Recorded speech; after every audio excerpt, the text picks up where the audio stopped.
제목으로 우리는 주일 예배 시간마다 다니엘서 강해를 하고 있습니다. 자, 오늘 말씀과 다음 주 설교 말씀은 똑같은 4장으로 이어질 예정입니다. 작은 어항 속에 금붕어 2마리가 살고 있었습니다. 그 둘은 서로 미워하면서 툭하면 싸웠습니다. 그러다 어느 날 작정을 하고 금붕어 2마리는 대판 싸웠습니다. 결국 그 중에서 많이 다친 금붕어는 상처를 이기지 못하고 죽고 말았습니다. 살아남은 한 마리 금붕어는 이제 내 세상이다 이러면서 쾌재를 불렀다는 거죠. 그러나 며칠 뒤에 이 금붕어 역시도 죽고 말았습니다. 죽은 물고기가 악취를 내면서 몸이 썩기 시작했기 때문에 같이 죽었다는 거죠. 이 우화가 우리에게 일깨워주는 교훈이 무엇일까요? 사람은 혼자 살 수 없다는 것이죠. 사람은 사회적 동물이기에 서로 도와가며 살아야 됩니다. 한자에서 사람인을 보시면 한쪽이 한쪽을 또 받쳐주고 있는 걸 보게 됩니다. 서로가 서로를 받쳐주고 있는 형상 아니겠습니까? 우리의 신앙도 마찬가지입니다. 더불어 믿어야 되고 더불어 위로하면서 격려하면서 세워주는 공동체가 되어야 되는 줄 믿습니다. 장작이 떨어져 있으면 화력을 낼 수 없지만 이 장작이 함께 포개어져 있으면은 큰 화력을 낼 수 있습니다. 예수 그리스도 안에서도 한 형제인 우리들은 서로를 위해서 기도하고 따뜻한 마음으로 서로 배려해주고 섬기는 아름다운 공동체가 되어야 되는 줄 믿습니다. 하나님은 결코 교만한 사람을 사용하지 않으십니다. 하나님은 언제나 겸손한 사람을 들어 쓰십니다.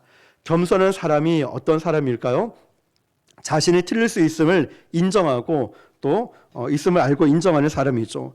자, 오늘 본문이 바로 느부갓네살 왕이 그루터기까지 낮춰주는 이 장면을 보게 됩니다.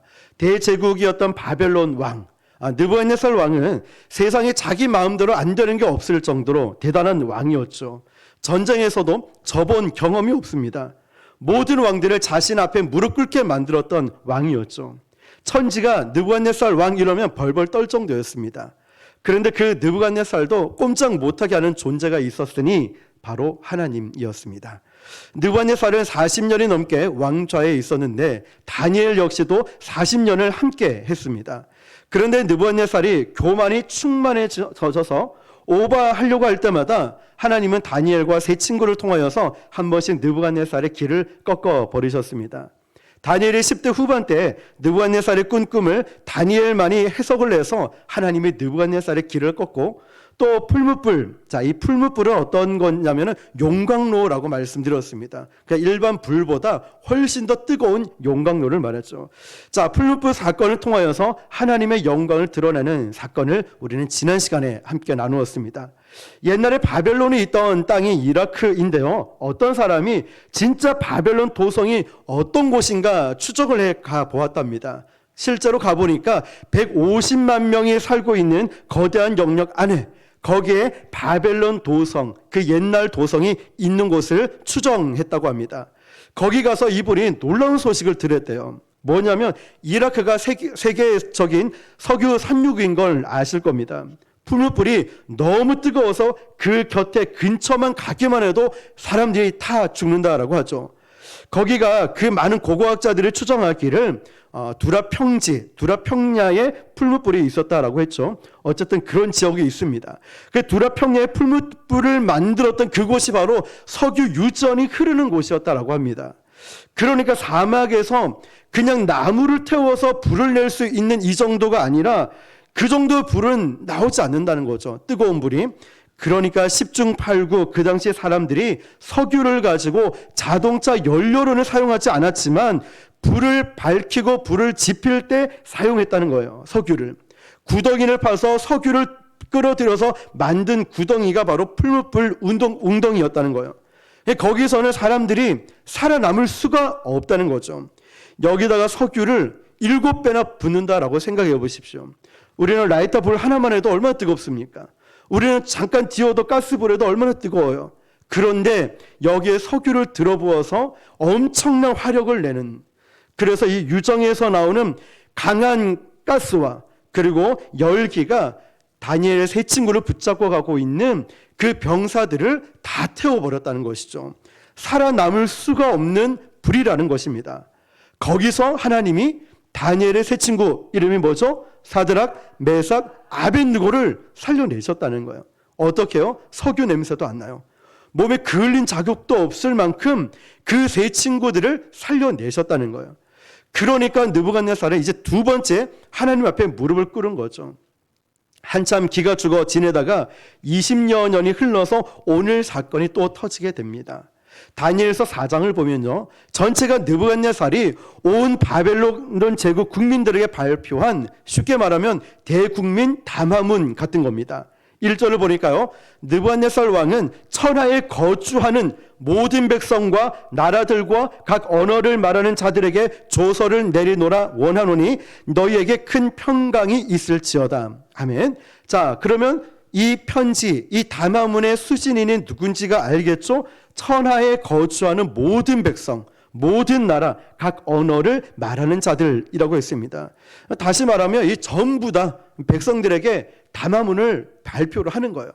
자, 2절에 뭐라고 하냐면 첫 시작이 지극히 높으신 하나님으로 시작을 합니다.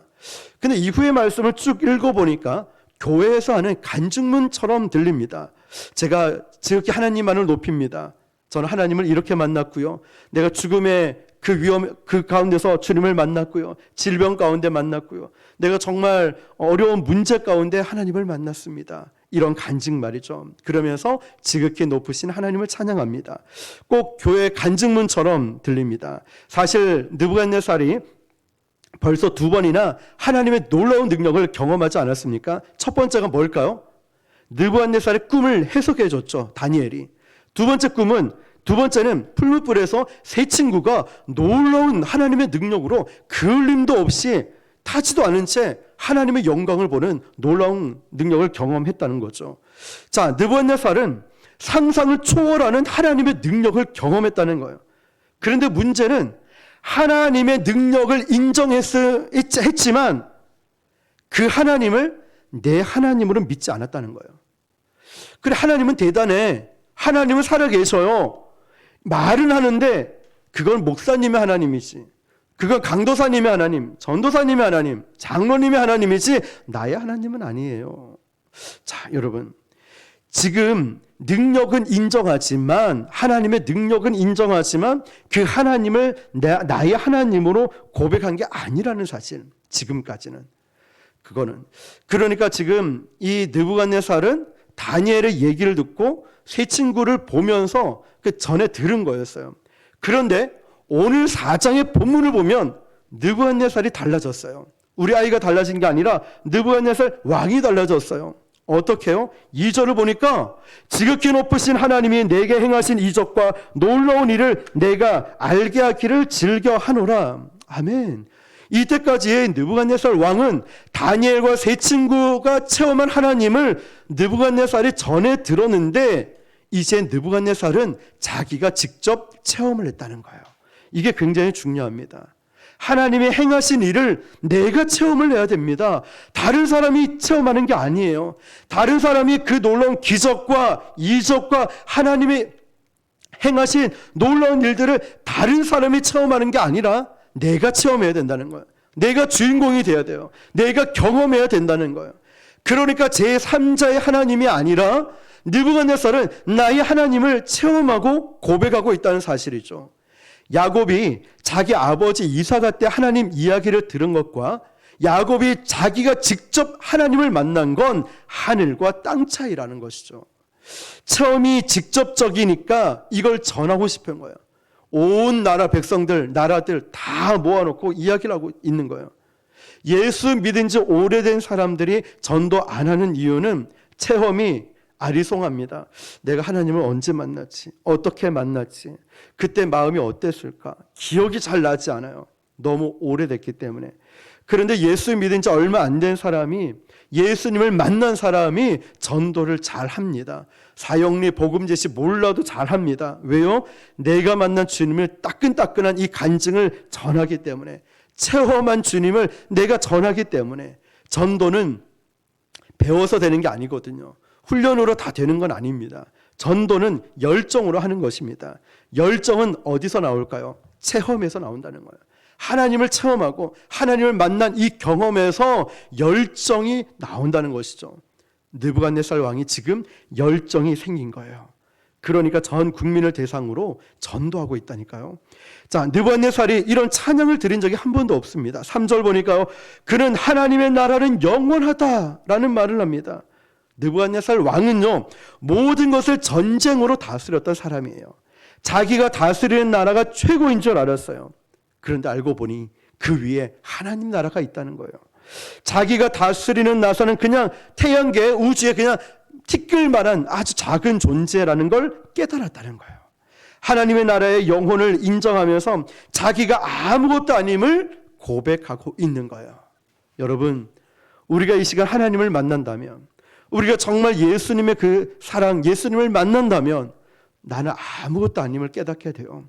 내가 고집 부려봤자, 내가 아무리 힘이 세봤자, 아무리 돈이 많아봤자, 내가 아무리 승승장구해도 하나님을 만나니 깨달은 게 나는 죄인입니다. 나는 죄인입니다.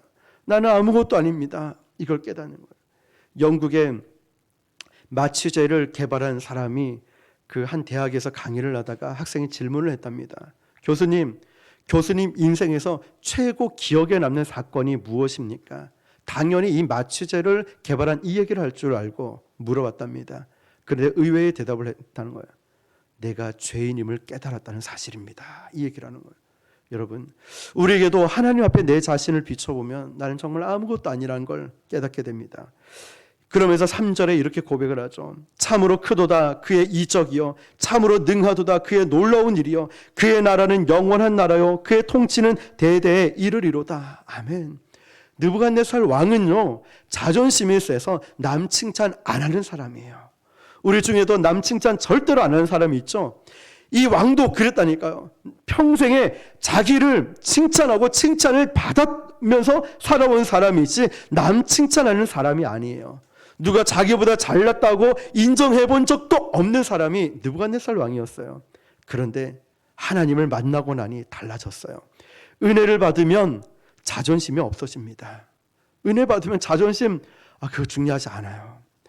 그냥 겸손해집니다. 하나님의 은혜를 경험하면, 아까 우리 마지막에 찬양 불렀죠. 내가 살아온 모든 것이 하나님의 은혜라는 걸 깨닫고 당연한 것이 아니라는 것, 오늘 숨을 쉬고 오늘 밥을 먹고 오늘 예배를 드리고 이 계절이 바뀌어 이 모든 것이 당연한 게 아니라 은혜라는 것, 여러분 이걸 깨달으면 겸손해진다는 거예요. 우리는 이 느부갓네살이 조서를 발표한 역사적 배경을 정확하게 알 수는 없지만 어느 정도 짐작은 할 수 있습니다. 왜냐하면 1절에서 3절까지는 대국민 담화문의 서론 부분이고 4절부터는 자기가 직접 경험한 사건을 전해주고 있거든요. 그런데 이 사건이 언제 일어났는지 4절을 보면 우리가 대충 짐작을 할 수가 있는데요. 4절 말씀, 나 느부갓네살이 내 집에 편히 있으며 내 궁에 평강할 때에. 자, 지금 느부갓네살이 내 집과 내 궁을 이야기하고 있어요. 이게 뭐냐면은 거대한 바벨론 도성 전체를 의미하고 있는 거예요. 그냥 내 집이라고 해서 뭐 아파트 한 100평 아니면 전원주택 뭐 이 정도가 아니라 그냥 바벨론 도성 그 자체를 말하는 거예요. 왜냐하면 느부갓네살은 집을 말할 때 그냥 아무 갈등 없이 어느 집이든 어느 건물이든 자신의 소유니까 마음대로 드나들 수 있었거든요. 그러니까 내 집, 내 궁에서 평강하다는 것은 느부갓네살이 지금 바벨론 도성 건설이 완성됐다는 거예요. 이거는 이 도성이 얼마나 거대하고 위대한지 이집트의 피라미드를 더 능가한 이 사막에서 상상을 초월하는 이 건물들을 다 짓고 난 그런 상태였다는 거죠. 그렇게 도성을 다 집권하고 나서 그 다음에 느부갓네살은 이제 그 집에서 편히 있게 되었다는 거예요. 그러니까 큰 도성을 만드는, 바벨론 도성을 만드는데 모든 건설이 끝난 이 시점인 거예요. 또 편히 있다, 평강하다 이 말은 우리가 전쟁이 있으면, 싸움이 있으면 잠이 옵니까? 안 오죠. 평강하다는 말은 이 모든 정복 전쟁이 끝났다는 걸 의미하는 거예요. 이제 나에게는 적수가 없다. 대적할 사람도 없고 나를 공격해 올 사람도 없는 상태, 평강을 말하고 있는 거예요. 느부갓네살은 재위 내내 이 왕위에 있으면서 계속 전쟁을 하고 힘으로 적을 부수고 제국을 넓히던 사람이었어요. 자, 이 시점인 거예요. 자, 바벨론 도성이 건설 완성되었고 모든 나라들을 다 평정해서 이제 공격해올 적이 없는 상태. 이 상태가 바로 평강하다, 편안하다 이때라는 거죠. 그러면 느부갓네살 나이는 얼마나 됐냐면 60대 중반이 되어버렸어요. 벌써 60대가 됐어요. 그 뒤에 6년 뒤인 주전 562년경에 느부갓네살은 죽습니다. 그러니까 학자들 추정에 의하면은 왕이 다니엘서 4장에 나오는 엄청난 체험을 할 때는 바로 정복 전쟁도 끝나고 바벨론 도성도 다 완성하는 568년경으로 추정을 하고 있습니다. 그러면 이때 다니엘의 나이는 53세였다는 거예요. 그러니까 풀무불 사건이 있은 뒤로 풀무불이 있는 이 사건이 33살쯤 30대였잖아요. 20년이 훌쩍 넘어간 거예요. 우리 3장에서 지난번에 3장을 보았고 오늘 4장을 보는데 한 페이지밖에 안 넘어왔는데 연수는 20년이 훌쩍 지나가 버렸다고요. 지금 느부갓네살 인생은 밑으로 보이는 게 없어요. 다 교만한 마음으로. 그냥 어떤 적도 느부갓네살하고는 상대가 되지 않는 거예요. 그리고 이 바벨론 도성은 인류 역사상 최고의 작품을 만들어 놓은 상태라는 것이죠. 모든 사람이 이 왕 앞에서 머리를 조아리고 그리고 조공을 바치면서 인생 최고의 정점에 있어요. 최고의. 이런 사람들의 특징이 뭔지 아십니까? 내가 신으로 착각을 해요. 우리 지난번 봤죠. 다니엘이 꿈을 해석을 해주는데 분명히 금신상의 머리만 바벨론이고 금이고 나머지는 은, 동, 철인데 그런 게 어디 있어? 바벨론은 영원할 거야. 머리끝부터 발끝까지 황금으로 쫙 입히지 않았습니까? 그 정도 되면 자기가 신으로 착각을 한답니다. 우리가 다음 주에 나누겠지만 이런 착각 속에 빠지니까 희귀병에 걸렸는데 자기가 짐승처럼 울부짖고 짐승처럼 쫓겨다니는 이런 수치를 당하는 느부갓네살을 보게 돼요. 근데 여러분 지금 우리도 각종 이 종교단체를 보면은 어떤 교주가 자기가 신으로 말하는 사람도 있지 않습니까? 높은 위치에 가버리면 그런 착각을 하고 그런 일들이 있다는 거죠. 다른 왕들은 어느 정도 올라가면 자기가 신이다 라고 하면서 숭배하게 만든다는 거예요. 그러니까 느부갓네살 왕은 천하를 평정했고 최고의 건축물을 완공했고 아무 적수도 없는 이 시점에 내가 신이라고 착각을 안 하겠습니까? 이런 태평성대를 이루고 있는 이 시점인 거예요. 잘 기억하세요. 저와 여러분도 인생의 정점을 달릴 수 있어요. 인생에서 정말 중요한 시점을 달리고 있다고요. 인생에서 여러분 승승장구할 수 있고 물질, 건강, 뭐 여러 가지 부족함이 없는 그런 길을 걷고 있는 이 시점이 있을 수 있다는 거예요. 근데 그 안에 뭐가 자라나냐? 교만이 나도 모르게 자라나는 거예요. 저도 마찬가지고 우리 모두도 교만이 나도 모르게 하나님 없어도 괜찮아. 예배 안 드려도 괜찮아. 기도 안 해도 돼. 그러니까 내 마음대로 자꾸만 신앙이 말씀 기준이 아니라 내 편안함을 기준으로 따라 내가 살아가게 되는 거예요. 태평성대를 이루고 있는 인생의 정점을 달리고 있는 이 느부갓네살을 보십시오. 그때 하나님의 경고장 옐로우 카드가 딱 날라오는 것입니다. 5절을 보니까요. 한 꿈을 꾸고 느부갓네살이 또 꿈을 꿨습니다. 자, 어느 정도 짐작이 가죠? 그로 말미암아 두려워했다는 거예요. 왜 그럴까요? 지난번 꿈을 꿔봤으니까 경험해본 게 생각이 나는 거예요. 곧 내 침상에서 생각하는 것과 머릿속으로 받은 환상으로 말미암아 뭐 하였다고요? 번민하였노라. 꿈, 침상에서 생각한 것, 머릿속으로 받은 환상 다 동의어입니다. 똑같은 말이에요. 지금 천하에 두려울 것 없는 느부갓네살 왕이 꿈 하나 꾸고 두려워서 번민하였다? 이해가 되십니까? 아, 나 부족한 거 없어요. 나는 뭐 아무 걱정 없습니다.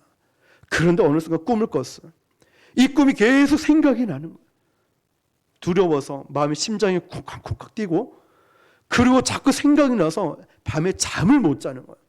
사람이 생각나든 말이 생각나든 환경이 생각나든 그냥 이것 때문에 잠을 못 자 두려워하고서 번민했다는 거예요. 느부갓네살이 얼마나 두려웠던지 그 온 국민을 모아놓은 이 상황에서 백성들 앞에서 내가 두렵다고 말을 하고 있는 거예요. 아니 지금 느부갓네살 왕은 남을 두렵게 만드는 사람이지 자기가 무서워해본 적이 없어요. 왜? 전쟁에서 패한 적도 없고 적수도 없고 지금 모든 것을 이 인생의 정점을 달리고 있는 느부갓네살이 꿈 한 번 꾸고 두려워서 번민하고 있다. 그것도 모든 백성들 앞에서 담화문을 발표하는 이 시점에서 내가 꿈을 꾸고 번민하고 있다, 두렵다라고 이야기를 하고 있는 거예요. 왜 그럴까요? 그만큼 느부갓네살은 이 꿈이 굉장히 충격적이었거든요. 우리도 꿈일 뿐인데 그 꿈이 잊지 않고 생각나는 꿈 있지 않습니까? 저도 꿈은 방파제를 늘 가는데 이 꿈을 한 10번을 꾼 것 같아요. 똑같은 꿈을. 막 파도가 치는데 그 방파제를 막 걷고 있어요. 근데 파도가 저를 막 삼키는 거예요. 근데 한 번은 무서워서 막 이러다가 자주 똑같은 꿈을 꾸니까 일어나서 다음에 이 꿈을 꾸면 그냥 바다에 빠져버려야지, 이런 생각도 했어요. 그런데 진짜 파도가 쳐올 때 제가 빠져 들어갔어요. 그런데 나는 죽었다라고 생각했는데 쑥 들어와 보니까 거기에 천국이더라고요. 거기가 완전히 정말 천국이라는 게 확실히 실감이 나더라고요. 그때 깨달은 게 내가 죽는 게 아니구나. 내가 죽어야 예수가 살고 내가 죽어야 하나님의 영광이 드러나고 이런 뜻이었구나, 이걸 깨닫게 되었다는 거죠. 아직도 그 꿈을 중학교 고등학교 때 꾼 꿈을 잊지를 못하겠다는 거예요. 꿈은 그만큼 참 우리에게 그 말하는 의미가 큰 것 같아요. 어떤 분들이 꿈을 꾸고 목사님 이 꿈의 뜻이 무엇입니까? 물어보는 분들이 간혹 계셔요. 그만큼 그 꿈이 궁금하다는 거죠. 지금 느부갓네살은 이 꿈을 꾸고 나서 번민한 거예요. 두렵다는 거예요. 꿈 한 번 때문에. 그런데 그거 아십니까, 여러분? 믿음의 사람은 어떤 꿈을 꾸더라도 담대함이 있어요. 믿음의 사람은 어떤 하나님의 음성을 들어도 두려워하기보다는 하나님 말씀을 신뢰하게 돼요. 이게 믿는 사람과 믿지 않는 사람의 차이가 여기 있다는 거예요. 믿지 않는 사람은 이 꿈이 뭘까 자꾸만 점쟁이를 찾아가고 다른 인간의 방법을 찾아가죠. 그런데 믿는 사람은 이 꿈을 가지고 뭐 하느냐? 주님 앞에 무릎 꿇고 기도한다는 거예요. 하나님 이 뜻이 무엇입니까? 하나님이 원하신 뜻이 무엇입니까? 이 뜻을 가지고 두려워 떠는 것이 아니라 하나님께 물어보고 회개할 건 회개하고 선포할 건 선포하며 나아간다는 거죠. 믿음의 사람만이 세상이 줄 수 없는 평안함과 담대함이 있다는 거예요. 그러므로 여러분, 어떤 꿈을 꿨을 때 두려워하기보다는 하나님이 주시는 평안함과 담대함을 소유할 수 있길 축복합니다. 예수님이 그걸 약속하셨어요. 요한복음 14장 27절에 평안을 너희에게 끼치노니 곧 나의 평안을 너희에게 주노라. 내가 너희에게 주는 것은 세상이 주는 것과 같지 아니하리라. 너희는 마음에 근심하지도 말고 두려워하지도 말라. 아멘. 지금 느부갓네살은요, 이런 평안을 주실 분이 아무도 없었어요. 여러분은 어떠요? 여러분은 이런 평안을 주는 사람이나 누가 있습니까? 정말 영원히 변하지 않는 그 진리의 말씀과 평안을 여러분에게 주는 분이 있습니까? 느부갓네살은 자기 옆에 믿음으로 말해주고 자기 옆에 그 평안을 주는 사람이 없고 이런 일들을 생기면 혼자 번민하고 혼자 고민하고 혼자 두려워 떨은 그런 인생을 살았다는 거예요. 혹시 우리의 모습과 같지 않습니까? 어렵고 힘들 때 혼자 해결하려 하고 그러니까 사람을 의지하지 못한 채 그냥 두려워 떠는 모습, 외롭고 고독하고 아프고 그냥 혼자서 번민해서 밤새 잠을 못 자는 이 아픔들 말이에요. 그런데 이 꿈을 꾸고 나서 너무 두려우니까 이 왕이 이 꿈이 뭔지는 모르겠지만 옛날 생각이 나는 거예요. 옛날 이 꿈을 꿨지. 옛날에 이 꿈을 꿨지. 거대한 신상 꿈을 꿨지. 이 꿈도 보통 꿈이 아니겠구나. 이걸 딱 보는 순간에 느부갓네살은 이제 겁에 질린 거예요. 옛날처럼 이런 일들이 일어나면 어떡하지? 그래서 7절을 보니까 참모들을 다 모읍니다. 그리고 나서 너희들 내가 이 꿈을 꿨는데 너희들 이 꿈이 뭐라고 생각하니? 라고 물어봐요. 근데 여러분 좀 신기하지 않습니까? 왜 느부갓네살이 이럴까라는 의문이 들지 않습니까?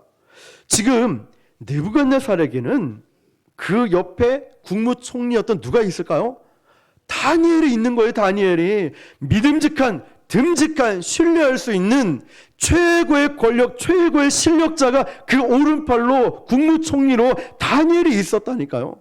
그런데 지금 40년 동안 그 옆을 지켰던 다니엘을 찾지 않고 오히려 술사들을 불러 모으고 있다는 거예요. 주변 다른 참모들을 불러 모으고 있다는 거예요. 다니엘의 그 능력은 이미 사람을 초월하는 능력인 걸 알겠는데 다니엘을 바로 불러서 물어보면 되는데 왜 다른 신하들을 불러서 야, 이 꿈이 뭘까? 너 어떻게 생각하니? 물어봤다는 거예요. 느부갓네살은요, 지금 40년 동안 다니엘이 자기 곁에 있었지만 부하로 있었지만 부하가 아니라는 거예요. 무서워요, 다니엘이. 능력은 인정하는데 두려운 거예요. 뭐가 두려울까요? 나보다 더 잘할까 봐. 나보다 더 잘할까 봐. 나보다 설교 잘하고, 나보다 찬양 잘하고, 나보다 기도 잘하고 막 이런 거 있잖아요. 우리 교회적으로 보면, 신앙적으로. 세상에서도 보면 이 너무 왕보다 잘할까 봐. 왕이 항상 손도 못 대는 거를 다니엘을 쫙 하면서 샥 해결해 버려요. 너무 일을 잘 해결해서 좋은데 마음이 점점 갈수록 편하지가 않아요. 이해되십니까? 생각해 보세요. 어떤 기업의 사장님이 계셔요. 근데 여기에 기획실장이 있는데 문제가 잘 해결 안 되니까 야, 기획실장 일로 와봐. 이거 좀 해결해봐. 일 처리를 쫙 해서 멋지게 끝내버려요. 오, 최고원 또 잘한다. 다음에 또 문제가 생겼는데 이 사장님은 해결을 못해요. 야, 기획실장 일로 와봐. 네. 일 처리하는데 싹 법적인 것부터 부동산 처리부터 인사 관리 싹 다 해보는 거야. 깔끔하게 처리하는 거야. 오, 잘하는데? 그런데 어떻게 될까요? 사장은 못하는데 기획실장이 일을 너무 잘해버려요. 그러니까 지금 사람들의 시선이 어떻게 됐을까? 느부갓네살은 문제만 있으면 다니엘을 불러서 해결했는데 어느 순간 백성들의 민심이 느부갓네살 왕을 보는 거나 다니엘을 보는 거나 비슷비슷하게 보더니 사람들이 다니엘을 경외로운 눈으로 보기 시작한다는 거예요. 그러니까 너무 경이롭게 보니까 느부갓네살 입장에서도 일을 잘해서 좋긴 좋은데 나보다 너무 잘하는 거예요. 너무 뛰어나게. 그래서 이 느부갓네살 왕의 심정을 이해하고 있는 간파한 측근들이 그동안 다니엘 때문에 묻혀 있었던 그 바벨론 토박이들이 딱 접근해 오는 거예요. 그러면서 왕에게 얘기를 한 거죠. 세월도 지나고 했으니까 왕이시여, 아이고 뭐 사람이 다니엘밖에 없습니까? 여기 뛰어난 사람 많이 있습니다. 우리에게도 한번 기회를 한번 주십시오. 그러니까 왕이 딱 생각하기에 그래, 안 그래도 나도 다니엘이 너무 잘해서 다니엘에게 너무 힘을 실어주는 거 아닐까. 자, 이제 어제 꾼 꿈도 기억이 나니까 야, 너희들이 한번 이 꿈을 해석해봐. 그러면 다니엘도 어느 정도 견제를 하고 좋은 게 좋은 거니까 너희들도 그래 어느 정도 이제 자리도 잡겠지 이러면서 물어봤어요. 그 부하들을 불러가지고 자, 꿈을 한번 해석해봐 라고 물어봤더니 혹시나 했더니 역시나였어요. 모르는 거예요. 말을 해도. 아니 내가 이 꿈을 꿨다니까 좀 해석을 해봐. 벙어리처럼 대답을 한 사람도 못하는 거예요. 꿈을 들었어요. 근데 이걸 해석을 못해요. 우리 같으면 거짓말이라도 해서 그 꿈은요 사실 이런 꿈입니다. 왕이 잘 될 거예요. 왕이 이제 최고로 죽지도 않고 영원히 불사조처럼 살 겁니다.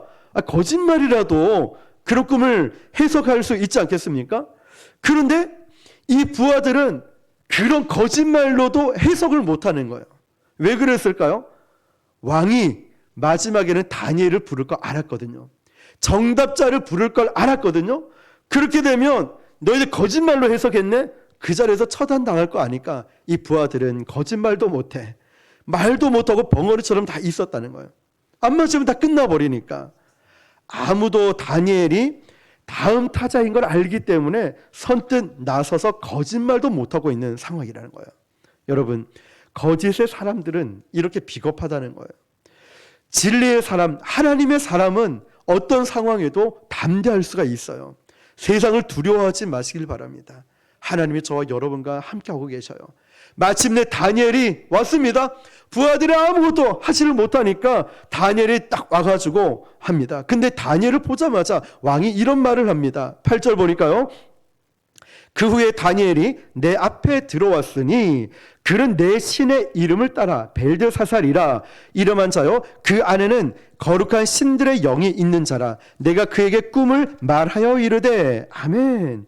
지금 무슨 말을 하냐면 이 느부갓네살 왕은 야 너는 내 부하야, 너는 내 신하야, 너는 바벨론의 이름 뭐죠? 벨드사살이야. 바벨론의 이름을 가졌어. 여기서 내 신이라는 것은 바벨론 최고의 신을 가리키는 거야. 그 벨신이라고 해서 바벨론 최고의 신을 가리키는 그 이름을 따라 벨드사살이라고 지어서 너 잊으면 안 돼. 너 안에는 거룩한 신들의 영이 있다. 그러니까 유일한 하나님이 아니라 바벨론 신들도 함께하고 있으니까 이 말이 뭘까요? 야 네가 아무리 잘해봤자 바벨론 신이 너와 함께하고 있는 거 잊지 말라는 거예요. 다니엘을 격화시키는 거예요. 지금 네가 아무리 잘해봤자 네가 잘한 거 아니야.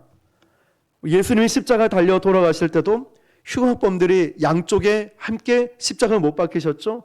이유가 뭡니까? 예수님을 격화시키는 거예요. 예수 당신도 흉악범과 똑같아. 당신도 이런 나쁜 놈이야. 이걸 격화시키기 위해서 양쪽의 십자가의 강도를 같이 못 박혀 처형을 하지 않습니까? 지금 이 상황도 그는 내 신의 이름을 따라 벨드사살이라. 넌 잊지 말라는 거예요. 그러니까 다니엘을 자꾸 격화시키고 있어요. 그렇게 해서 또 물어봅니다. 9절 보니까요. 박수장 벨드사살아 내 안에 거룩한 신들의 영이 있은즉 어떤 은밀한 것이라도 내게는 어려울 것이 없는 줄을 내가 아노니 내 꿈에 본 환상의 해석을 내게 말하라. 아멘. 자, 어떤 은밀한 것도 너에게 어려울 것이 없다는 걸 뭐라고 했죠? 내가 안다는 거예요. 내가 안다. 근데 여러분 알면은 알고 있었으면 다니엘을 먼저 불러야 되잖아요. 그런데 그러지 않았어요. 이게 뭐냐면 앞서 서론 부분에 말씀드렸듯이 느부갓네살은 하나님의 능력을 인정하면서도 알면서도 현실의 세상의 문제에 부딪히면 자기 방법을 동원했다는 거예요. 인간적인 방법. 그러고 나서 안 되니까 지금 다니엘을 찾고 있다는 거예요. 예수를 믿고 있는 저와 여러분도 그렇지 않나 생각을 해봅니다. 처음부터 기도하고 문제를 해결하면 되는데, 처음부터 예배의 자리에 오겠다 결단하면 되는데, 처음부터 하나님을 의지하겠다라고 결단을 하면 되는데, 일단 잠깐만요 하나님, 일단 제가 할 수 있는 건 먼저 해보고요. 제 힘으로 이 방법 저 사람에게 또 돈을 좀 빌려서 일단은 제가 이거 먼저 해보고요. 그러다가 코가 깨지고 나서야 기도한다는 거예요. 그 사업을 하기 전에, 손대기 전에 하나님께 기도하면서 지혜를 구했더라면, 그 사람을 만나기 전에 하나님께 기도하면서 인도하심을 구했다면, 내가 어떤 결정을 하기 전에 좀 하나님께 기도하고 물어봤으면 좋은데 자꾸만 내 방법을 먼저 간다는 거예요. 코가 깨지고 나서 내가 왜 그랬을까? 내가 왜 그랬을까? 처음부터 범사에 하나님을 인정하시길 축복합니다. 이제 말씀을 맺겠습니다. 여러분, 이 컵에 담겨있는 물이 한 3분의 2, 4분의 3 정도 담겨있는데 이 물의 무게는 얼마 정도 될까요?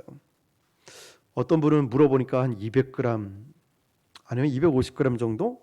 300g, 400g 뭐 이렇게 말하는 사람이 있어요. 이 물의 무게는 사실 그렇게 중요하지 않습니다. 그러면 여러분 얼마나 오랫동안 이걸 물컵을 들고 있는지가 중요하다는 거예요. 1분 동안 저 계속 들고 있으라면 꼭대기까지 1분은 뭐 들고 있어요. 1시간 그래요.